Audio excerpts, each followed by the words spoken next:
Man, oh man, yo, what's poppin', people? Yo, it's Abu back here, aka Lames Got Boo. Yo, we back here in the 98 point Lames Cafe. Y'all can see right above me. Y'all already know how it is, man. Yo, son. What a great year it's been for anime. That's what I'm gonna say before this video. But yo, today's video is brought to us by ViniiTube. Yo, shout out to ViniiTube. Yo, one of the realest for sure. Be making the dopest anime compilations, and I really do appreciate and respect them fully to the fullest for sure. But yo, this video is called Top 10 Best New Anime of Fall 2021. Yo, we've had a great season of anime fall 2021. Yo, son, yo, Tokyo Revengers was, man, would that count as fall 2021? No, I guess that would be summer 2021, but still, it was dope either which way, yo. We've had plenty of other dope anime this season, yo. Sheesh, yo, hold up. Well, we about to switch it up real quick. Give me 2 seconds, and just like that, presto change, yo, because you know what I'm saying. So without any further ado, so I can stop my rambling on, let's get right into this video, shall we? Oh, shoot. Dang. Man, got one arm like Sasuke. Demon Slayer, of course. I haven't seen season 2 yet. Now that the season's almost over, I'd like to give those new shows some shine. If you're one of those people who wait until the season's over before picking up a title, you can check to see if one of these shows catches your attention. I'll be ranking these shows according to what I think are the new shows. ViniiTube really be having some of the best recommendations. Obviously going to differ. This is a very subjective ranking based on trying to weigh my enjoyment and actual show quality, so you could end up finding your gem of the season early on the list. Miracle-chan. Seen a few episodes from that. Not this one, I'm talking about the one from before. Way to start a list the with Faraway Isekai, Paladin. Right? However, the Faraway Paladin's not your typical run-of-the-mill addition to the genre. Come on, how often do we see an Isekai focusing more on the growth of the main character, being raised by undead parents to boot? By this time, I think you've already got an image of what the Faraway Paladin prides itself on. As an Isekai, it follows a hero's journey, but its strongest appeal comes in its world building. How did the story come about? I do love my world building. And how does it grow? Compared to a lot of isekai that focus on the feats of the protagonist and wowing us by making him mow down thousands of enemies in one fell stroke, the Faraway Paladin takes things much more slowly and deliberately. Make no mistake though, our protagonist Maryblood can be quite the badass and edgy hero and all, but the focus of the story is on character and setting, instead of simply showing off Maryblood's feats and telling the audience to bask in the glory of our overpowered isekai protagonist. It's an isekai that aims to capture the adventure and exploration, and so far, I think it does a damn good job at it. I'm not gonna front. The animation definitely look great, you know. Number 9 is Meruko-chan. Ah, Miracle-chan. Of course. I think I've only seen like around like 3 episodes of this so far, but I'm definitely going to finish it now, here's eventually. A combination we don't see too often. Slice of life and the spooky horror elements don't seem to mix well, but Maruko-chan proves that wrong. To be fair though, Maruko-chan for the most part feels like a standard slice of life, but with the creepy. Yeah, it's not pretty horrifying, much. And in fact, it's quite funny and even heartwarming at times. I know at this point the show's garnered a reputation for the fan service, but I don't think it detracts too much from the show. A lot of fan As I said, service. The show's intent on keeping the audience entertained through the situation it puts poor Miko through, and that's the mindset you have to keep in mind here. There's not much spite with how Miko gets scared and is forced to hold back, and the show generally has the moderately upbeat tone to it if you ignore the creepy ghosts, some that are drawn with such grotesque detail that they wouldn't appear lost in an actual horror anime. I recommend this if you're up for a slice of life with a unique theme and some surprisingly wholesome elements. Yeah, I'm definitely gonna finish it for sure. Yeah. Dang. I'll be feeling for her sometimes. You gotta just ignore these ghosts. On the list is My Senpai is Annoying. Why couldn't I be your wife? I mentioned how Miruko-chan is surprisingly wholesome in some parts, and I think the same can be doubly said for this next title. My Senpai is Annoying is a very misleading title, because when you look at it, the titular Senpai Takeda is probably one of the best bros you can have. Yeah, sure, he teases our protagonist Igarashi a lot. He's a very nice and supportive guy with a heart of gold though. The title's garnered quite a bit of a following thanks to its great blending of romance and comedy, as well as a supporting cast that will keep you coming back for more. But of course, the main draw is the developing romance between Igarashi and Takeda, and it's truly a joy seeing how our protagonist starts coming to terms with her feelings. I wonder how old she really is, though. Made with shows like Wotakoi, and like Wotakoi, My Senpai is Annoying is a great. She might just be an adult in a kid's body. Vibrant supporting cast to keep you entertained. It's got some very relatable moments, and when it comes to the relationship between Igarashi and Takeda, it's very sweet and funny. Blue Period comes in at number 7. Blue Period, huh?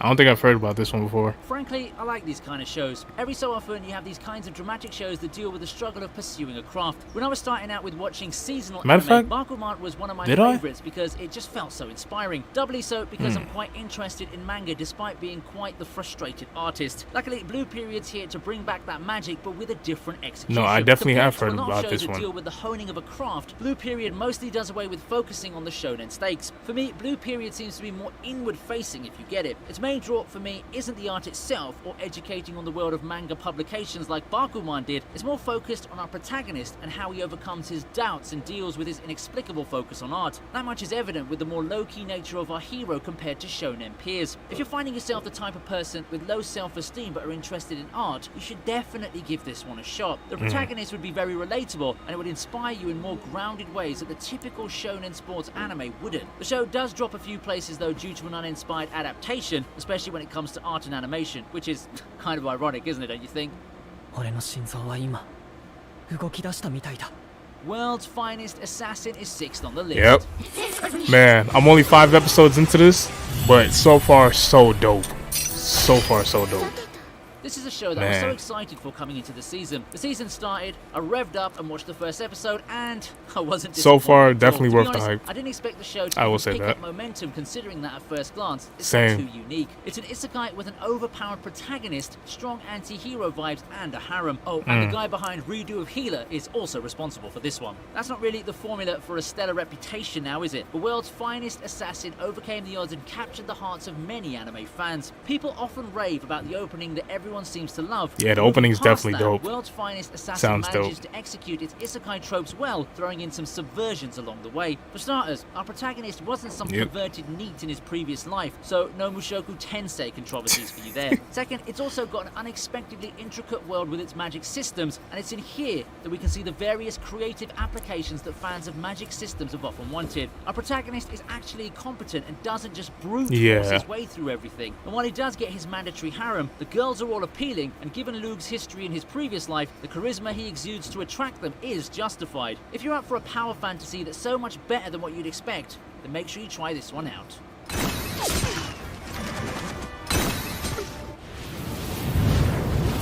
Platinum and like Battle Royale I gotta start stories, this one. like the mind games and the cerebral aspects that you can often expect from such titles, enjoy seeing the real world intertwine with the supernatural world. Pretty sure it's about to create a Death Note. Platinum End is probably the title that you're looking for this season. I want to make this clear from the get-go. This is not a second Death Note. Despite coming from the brains that gave us Death Note, Platinum End ends up being more like the future diary than anything the duo have done before. Platinum End is an edge fest of magnificent proportions. It's quite predictable with its tropes, but that doesn't mean it's not entertaining. I had a great time watching everything unfold, and the fan service and the outlandish fights have their charm. Yes, by a lot of measures, Platinum End can be seen as a train wreck, but for me to place this high, I'd say that is because it's a damn entertaining one at that. It won't blow your minds like Death Note, nor be a trigger of inspiration like Bakuman, but I never found myself bored watching this thing. It juggles the brute nature of Battle Royale anime with some pseudo-intellectual elements from psychology and philosophy to create a rather immersive show that refused to let me go.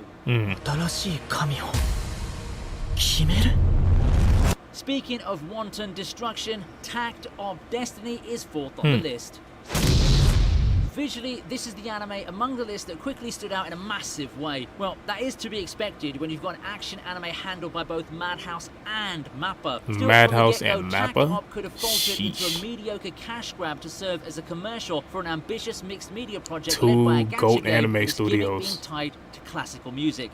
But it's not. As a standalone anime, ttop Destiny manages to stand on its feet and to be a joy to watch. While it's quick to focus on the eye-popping animation, I'd also like to appreciate the way its story was developed. Admittedly, it's not the most original title out there, but execution is king, and thanks to the banter and the chemistry between the characters as well as the cool fights, I found myself enjoying one this of these days so I want to much. get myself one of those live-action swords. Classical music too, actually. ttop Destiny really reminds me of Vivi, and that show is one of the biggest. But I only got my katana, but hey man, that's good enough. In fact, in the end, ttop Destiny proved gacha game adaptation doubters wrong. It's not anime of the season by any means. When you look at the hit or miss nature of gacha game adaptations, this one sits nicely along with the likes of Princess Connect, Redive, and FGO Babylonia as some of the better ones. Oh, wow. Here's a surprise entry now. Super Crooks. Super Crooks? I haven't heard about this one either. Oh, whoa, what's going on? You've been craving for the Western Great Pretender-esque aesthetic, and the anime gods have gifted you with Super Crooks. Releasing midway through the season, Super Crooks caught everyone off guard. I certainly didn't see its impact coming from my pre-season look, but it ended up being one of the better ones the season had to offer. The first thing that stands out for Super Crooks is the aesthetic. It looks like an anime version of a Hollywood movie, giving off that whole Western superhero vibe, if you were to ask me. Past that, I think that Super Crooks handles itself rather well by giving us characters to empathize with. There are film conveniences every now and then, but it hardly detracts from the enjoyment I had when I was watching it. Super Crooks is easy to follow, it's enjoyable, and could be a gateway for people into the whole anime thing. For those who want anime but still harbour a strong love for Western stories, perhaps Super Crooks will be the show to satisfy you as it treads the boundary of both mediums and definitely makes it work.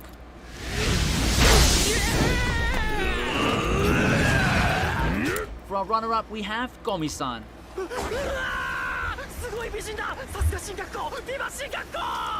Entering the season, Gomi-san was one of the most anticipated anime. As the season went on, let's just say that it more than lived up to the expectations and the hype that everyone had for it. Among the titles we have now, it's safe to say that Gomi-san is probably the most readily recommendable show out of all of them. This is a show that can be enjoyed by everyone, and it's one of the best ones that you can open and unwind to after a long day. Now, at first glance, Gomi-san seems like a typical slice of life. We've seen a lot of those, but I think that among the SOLs we have, I think it's the third on our list in fact, Gomi-san has the most charming characters. They're all really quirky and memorable in their interactions, and that's something that the genre has to lean on to make up for the lack of an overarching plot. It's full of funny moments where these characters can shine in, and the production value is excellent overall. It definitely does look good, the production value. Well, probably, especially if you're looking for high-stake plots that make you think about life. However, even people outside of its target market could surely find something to like in the charming world and characters of Gomi-san.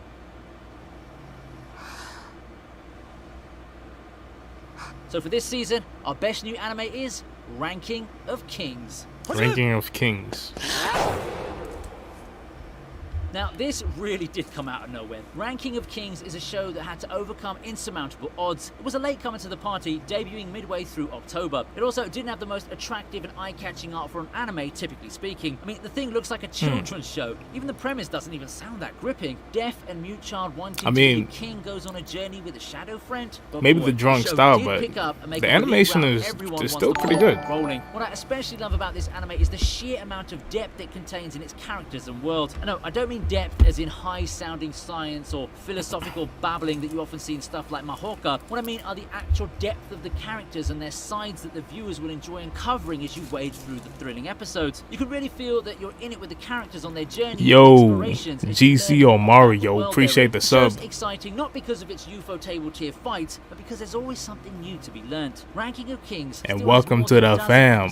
Left in it, but if this goes on, I'm pretty sure that this will be one unforgettable anime. If you're on the fence about giving it a shot, let me tell you, do yourself a favor and watch what I will nominate as anime of the season. Anime of the season, huh? That's a pretty big claim, but I'm like, oh, shoot. How is that for a shock? Dang. Coming into the season, did you see Ranking of Kings being one of the best titles? I did not see that. I'd love to know what you thought of it when you first saw it. Be sure to also check out my other videos and you might find something you like. Memberships will open access to more videos, so you might want to consider that too. Otherwise, helping me on Patreon, which is in the description Tony Stark, box, bro. will allow me to Easy Tony Stark, bro. Hey man, we on some anime. I hope you had fun today, because I sure as hell did. Hope you have a great day, and I'll see you in the next one. Yo, dope list. I'm definitely going to be taken away from this list and definitely be watching a few titles from this. Yo, shout out to ViniiTube. You already know, dopest Let me leave this video a like, man. Sheesh. A lot of animes came out this season, but hey, it's gonna be stuff. It's definitely gonna be something interesting. But yo, hope that y'all enjoyed that video. If y'all did, please like, comment, subscribe, press the bell, share. Y'all already know, man. I love my anime, I love my manga and stuff like that. But hey, man, that's just me either which way. But yo, I'm gonna catch y'all in the next video, which should be coming out in another 5 to 10 minutes. So be easy, be safe, and peace.